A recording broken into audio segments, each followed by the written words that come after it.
Hello everyone, मैं आपका अपना दोस्त हर्षद आज फिर से हमेशा की तरह आप सभी के लिए नए और एक टॉपिक पर नई पोएम्स लेकर आया हूँ। लेकिन आज पोएम स्टार्ट करने से पहले आपके साथ 2 मिनट बातें करना चाहता हूँ, आपके साथ कुछ चीज़ें शेयर करना चाहता हूँ। कल जब न्यूज़ देख रहा था, न्यूज़ देखते देखते एक न्यूज़ मेरे कानों पर आ पड़ी कि सुशांत सिंह राजपूत सर ने कल अपने घर पर सुसाइड कर ली।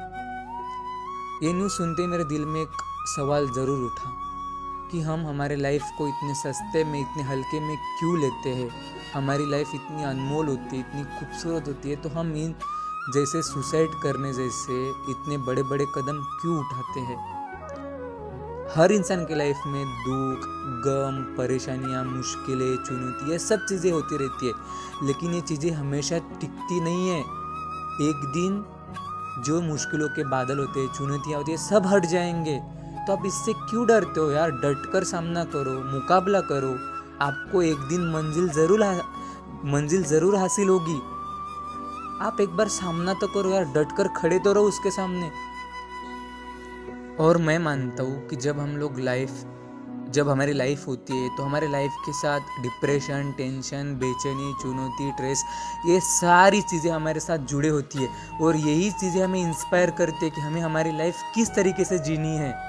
तो इनसे क्यों आप डरते हो यार?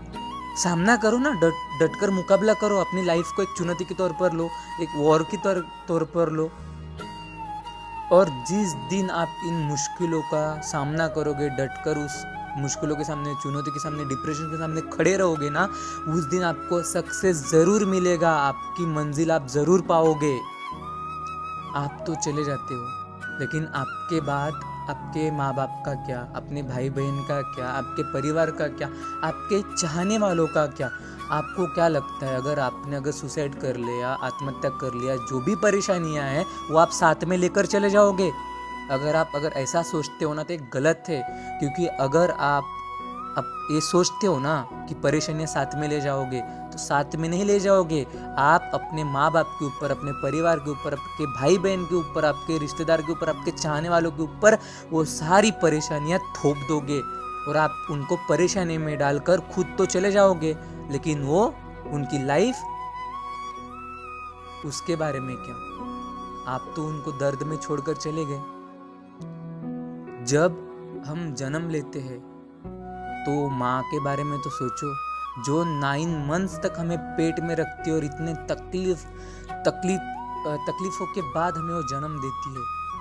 माँ बाप और हमारे जो पापा होते हैं वो हमारे लिए, हम खुद के पैरों पर खड़े हो जाए इसलिए जीवन भर संघर्ष करते। क्यों करते? कि हम ऐसे सुसाइड करें, आत्महत्या करें?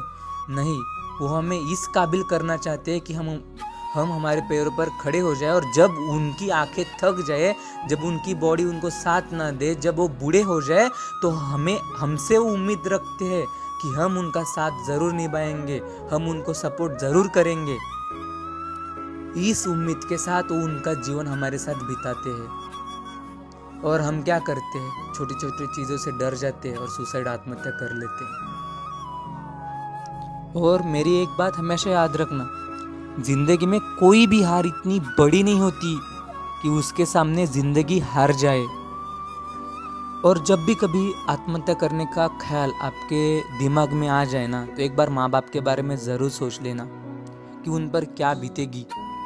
आपके परिवार के बारे में सोच लेना, आपके भाई बहन के बारे में सोच लेना कि उन पर क्या बीतेगी। और एक बार मेरी ये जो कविता आज मैं आपके सामने प्रस्तुत करने वाला हूँ, ये कविता भी आप ज़रूर एक बार पढ़ लेना, ताकि आपके जो दिल में जो ख्याल है आत्महत्या, सुसाइड करने का, उससे आप बच पाओ, वो आप छोड़ दो। और इसी उम्मीद के साथ मैं आपके सामने 2 पोएम्स आज शेयर करने वाला, आपके सामने प्रस्तुत करने वाला हूँ। ये पोएम जो है लाइक कमेंट्स के लिए नहीं मैं कर रहा हूँ, ये पोएम्स मैं सिर्फ इसलिए कर रहा हूँ कि जो मेरे दिल में जो फीलिंग्स है वो मैं आपके दिल तक पहुँचाऊँ। अगर इसमें से आप कुछ भी 2 लाइन भी अगर सीख जाओ और इन जैसे विचार करने से पहले आप 100 बार डरो, सो मैं समझ जाऊँगा कि मेरी ये जो पोएम है वो आपके दिल को छू गई और आपके दिल तक पहुँच गई। पोएम को स्टार्ट करने से पहले 2 मिनट के लिए सुशांत सिंह राजपूत सर के बारे में कुछ कहना चाहता हूँ कि सर, आप एक फिल्म इंडस्ट्री के उभरते हुए सितारे थे। आप एक मल्टी टैलेंटेड थे और बेस्ट एक्टर थे। आपकी कमी फिल्म इंडस्ट्री को, आपके चाहने वालों को, आपके फैंस को हमेशा आपकी कमी महसूस होगी। और मैं ईश्वर से यही प्रार्थना करता हूँ कि आप जहाँ कहीं पर भी हो हमेशा खुश रहो और आपकी आत्मा को भगवान शांति प्रदान करे और आपके परिवार को, आपके फैंस को, आपके चाहने वालों को ये सहन करने की शक्ति प्रदान करे। वीडियो ज़्यादा लॉन्ग हो जाएगा, इसलिए मैंने सोचा कि आपके साथ आज सिर्फ एक ही पोएम शेयर करता हूँ और नेक्स्ट टाइम जल्दी ही मैं आपके सामने दूसरी पोएम भी अपलोड ज़रूर करूँगा। और इस पोएम का टाइटल है आत्महत्या। और इस पोएम में जो माँ है उसने अपने दर्द बयां किया है जब उसका बेटा उसको छोड़कर चला गया। तो उन्होंने अपना दर्द इस पोएम से बयां किया है और इस पोएम्स की लाइंस इस तरीके से है।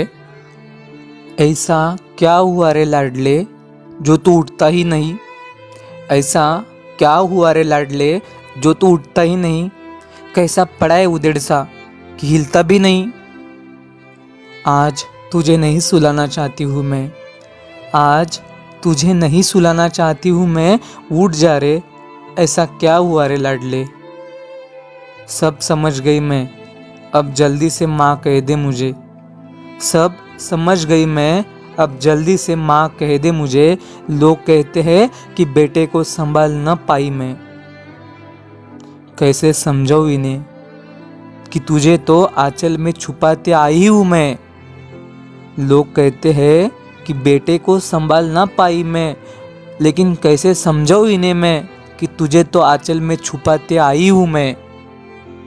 तेरी जिंदगी इतनी सस्ती नहीं थी रे, तेरी जिंदगी इतनी सस्ती नहीं थी रे, जो सौदा कर लिया तूने अपनी जान का एक हार से। देख तेरे बाप को, देख तेरे बाप को, कैसे उठाएंगे उसके झुके कंधे तेरे अर्थी को।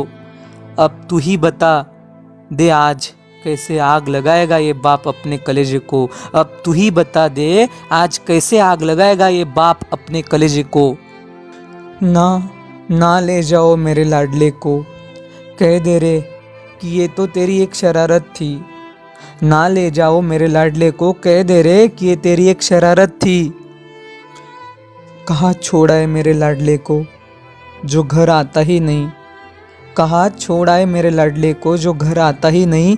सूख गई है आंखें पर उसे तरस आता ही नहीं।